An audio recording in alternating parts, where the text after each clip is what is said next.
বাঙালি খাদ্যরসিকদের জন্য অবশেষে সুখবরটা এলো পুজোর আগেই। প্রতি বছর পুজোর সময় বাংলাদেশ সরকার ভারতকে ইলিশ রপ্তানি করে থাকে, কিন্তু এবছর বাংলাদেশের সরকার বদলের ফলে আদৌ বাংলাদেশ ইলিশ পাঠাবে কিনা তা নিয়ে একটা অনিশ্চয়তার মেঘ দেখা দিয়েছিল।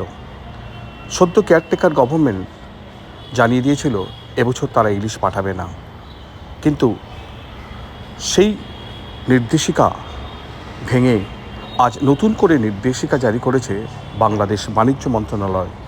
তারা জানিয়েছে পুজোর আগেই তারা ভারতকে ৩,০০০ মেট্রিক টন ইলিশ পাঠাবে। অর্থাৎ পুজোর আগে বাঙালির পাতে অবশেষে বাংলাদেশের সেই সুস্বাদু ইলিশ উঠতে চলেছে। তাতে অবশ্যই খুশি হবেন বাঙালি খাদ্যরসিকরা। তার কারণ